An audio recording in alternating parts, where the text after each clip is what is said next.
ध्यानात् विषयान् पुंसः संगस्तेषु पजायते, संगात संजायते कामः कामात् क्रोधो भिजायते।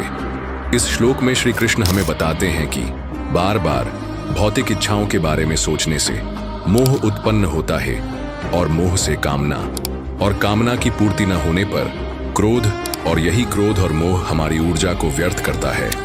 वीर्यमेव बलम बलमेव वीर्यम। वीर्य ही बल है और बल का नाम ही वीर्य है। आज तक संसार में जितने भी बड़े बड़े बलवान योद्धा या प्रतिभावान पुरुष हुए, सबको ब्रह्मचर्य का आश्रय लेना पड़ा है, क्योंकि बिना वीर्य रक्षा के शारीरिक बल तथा मनोबल किसी को प्राप्त हो ही नहीं सकता है। आयुर्वीर्यम यशश्चैव हन्यते ब्रह्मचर्यया, अर्थात ब्रह्मचर्य के हाथ से आयु, वीर्य, यश, सुख, आरोग्य, तेज, बल, सामर्थ्य, विद्या, धर्म और भजन आदि सबका नाश हो जाता है। भगवान श्री कृष्ण के वचन हैं, यह शास्त्र विधिमुत्सृज्य वर्तते कामकारतः न स सिद्धिमवाप्नोति न सुखम न पराम गतिम। जो पुरुष शास्त्र विधि की अवहेलना करके मनमाना आचरण करता है, उसे न ही भागवत प्राप्त होती है और न ही सुख शांति। श्री गोरखनाथ जी ने कहा, हे वीर्य की एक बूंद में जीव बसे 9 लाख, मन मरोड़ नारी तजी यह गोरख की साख। यानी वीर्य की एक बूंद में 9 लाख जीव होते हैं। एक बूंद वीर्यनाश से असंख्य जीवों की हत्या होती है।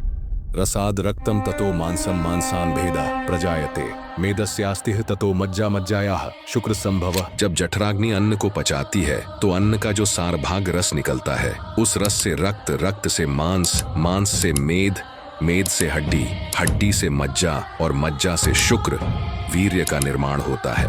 30 दिन रात और 9 घड़ी पौने 4 घंटे में रस से वीर्य की उत्पत्ति होती है। करीब 1 महीने में एक दिन खाए हुए अन्न का वीर्य बनता है और करीब 40 दिन के भोजन का उतना वीर्य बनता है जितना एक वार की मैथुन क्रिया में नष्ट हो जाता है। गृहस्थ में रहते हुए ब्रह्मचर्य का पालन कैसे रहे?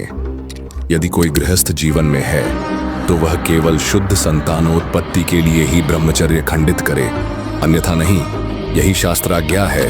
अब बात आती है इसको कैसे रोके।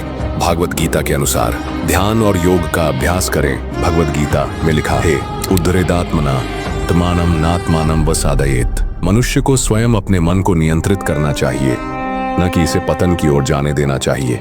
प्रतिदिन ध्यान करें जिससे मन शांत और स्थिर रहेगा। प्राणायाम और योगासन, विशेषकर ब्रह्मचर्यासन करें।